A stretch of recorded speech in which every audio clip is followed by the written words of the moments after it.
जय श्री राम। प्रिय सज्जनों, आज छोटी दीपावली है और आज राम जी के अनंत भक्त श्री हनुमान जी का आज जन्मदिन भी है। और मैं बताऊं, आज पूरी अयोध्या दुल्हन की तरह सजाई गई। टीवी के माध्यम से, सोशल मीडिया के माध्यम से आप लोग देख रहे होंगे। और अयोध्या के सारे नागा आज पूरे हनुमानगढ़ी में रात भर जगेंगे और 12 बजे हनुमान जी का जन्म है। तो आज इतना पावन दिन है और हमारे उत्तर प्रदेश के यशस्वी मुख्यमंत्री श्री योगी आदित्यनाथ जी का भी आगमन अयोध्या में हुआ। इसलिए हुआ है कि आज के दिन ही प्रभु राम 14 वर्ष वनवास काटकर अयोध्या आए थे। तो उस त्रेता काल के दृश्य को इस कलयुग में दिखाने का पूरा प्रयास किया गया है। आज हेलीकॉप्टर से राम, सीता, लक्ष्मण आज अयोध्या की भूमि पर उतरे हैं और दूसरे तीसरे हेलीकॉप्टरों से फूलों की वर्षा हो रही है।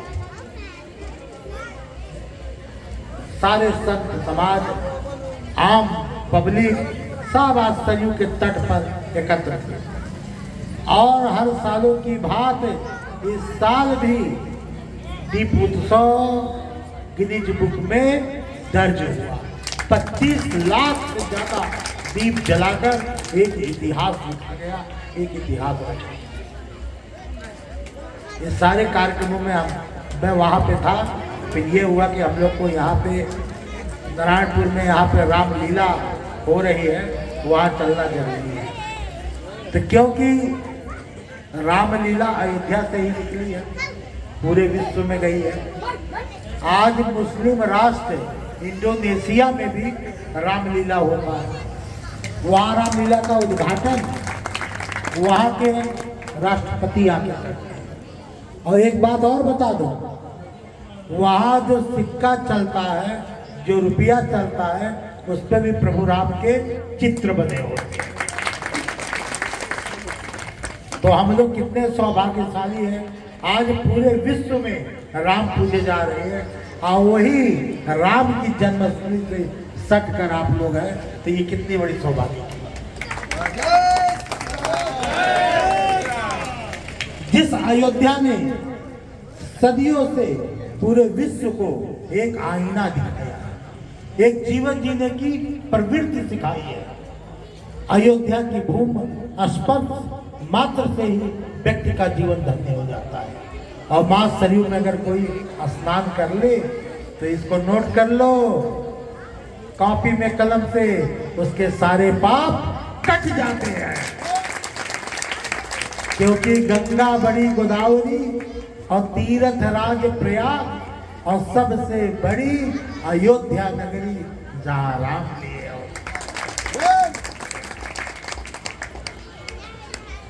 तो पूरे भारत को अगर राम राज्य बनाने का किसी ने संकल्प लिया है तो इस समय 2 ही नाम गूंज रहे हैं, गूंज रहा है 2 ही नाम।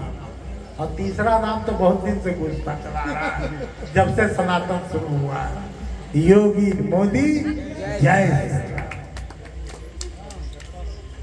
आज पूरी विश्व की निगाहें अयोध्या पे लगी है।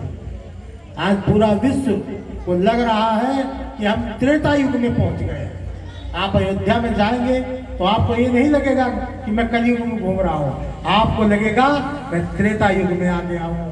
कई वर्षों के संघर्ष के बाद, 500 वर्षों से ज्यादा संघर्ष के बाद आज राम जी का राम मंदिर बन रहा है, भव्य और दिव्य। कितने कारसेवकों ने अपना बलिदान दे दिया, कितनी माओं ने अपनी कोख सूनी कर दी, कितनी बहनों ने अपनी चूड़ियां तोड़ दी। किसके लिए? धर्म के लिए, राम के लिए।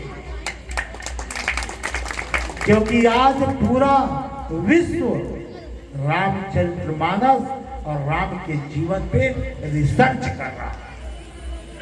आज विदेश के लोग माथे पे चंदन लगाकर हरे राम हरे कृष्ण का गुणगान गा रहे हैं और हम उनकी प्रवृत्ति में जा रहे हैं और वो हमारे प्रवृत्ति में आ रहे हैं। मैं तो यही कहूंगा कि दुनिया का अगर सबसे बड़ा कोई धर्म है तो वो है सनातन धर्म। बाकी सब पंथ और मजाक है, तो अपने धर्म को पकड़ो, क्योंकि जो तो आपके संस्कार हैं, जो कि आपके पूर्वजों ने दिया है, अगर सिर्फ उसको बटोर लो तो दुनिया की कोई ताकत नहीं है जो आपको पीछे कर सके। और सबसे बड़ी बात है कि जिस मंच पे हम लोग बैठे हैं ये लीला का मंच है, मतलब जहां प्रभु के जीवन को दिखाया जाता है, इससे पवित्र मंच दुनिया में कोई नहीं होता। यहाँ जब राम जी जब लीला होता है, राम के चरित्र को करने वाला जब व्यक्ति रोता है तो ये दर्शक जो बैठे हैं ये भी रोने लगते हैं। ये प्रेम जुड़ता है लीला से, क्योंकि राम का जीवन सिर्फ सुनने और देखने का नहीं है, राम का जीवन अपने जीवन में उतारने को है। जिस दिन राम का जीवन आप अपने जीवन में उतारिए, विश्वास करिए, आप कहेंगे कि अयोध्या के संत बाबा ब्रजमोहन दास आके कहेंगे, जिस दिन राम के जीवनी को अगर थोड़ा सा भी अपने जीवन में उतारिए तो आपका जीवन स्वर्ग हो जाएगा, क्योंकि आपको ज्ञान हो जाएगा पिता के साथ कैसा व्यवहार करना है, माँ के साथ कैसा व्यवहार करना है, भाई के साथ कैसा व्यवहार करना है। आज थोड़ी सी जमीन के कारण भाई भाई की हत्या कर रहा है, सबसे ज्यादा मुकदमा कचहरी में है तो भाई भाई का है।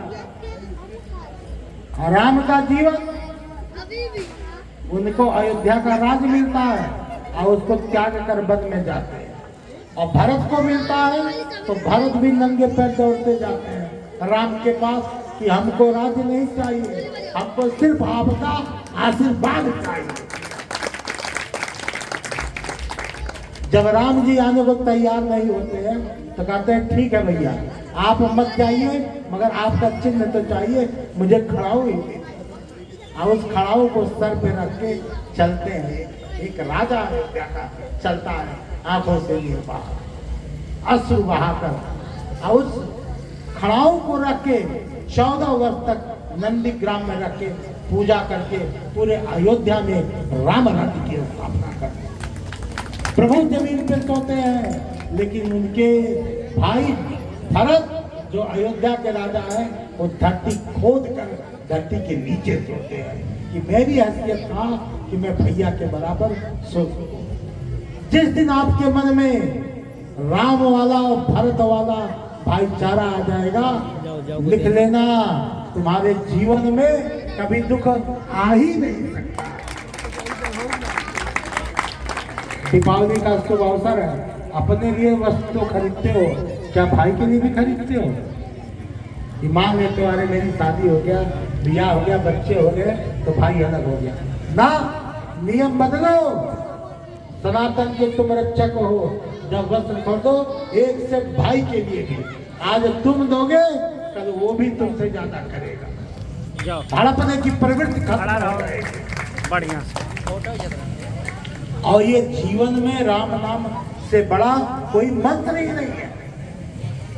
जब प्रभु राम लंका पे चढ़ाई कर रहे थे, पत्थरों पे राम राम लिखकर समुद्र में डाला जा रहा था और पत्थर तैर रहा था, तो पूरे लंका में हाहाकार मच गई थी।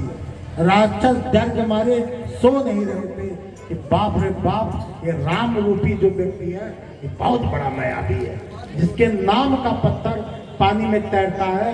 अगर लंका आ गया तो लंका तो सुहा हो जाएगा। ये बात रावण तक पहुंच गई कि सारे लंका के लोग डरे और सहमे। रावण को सब बात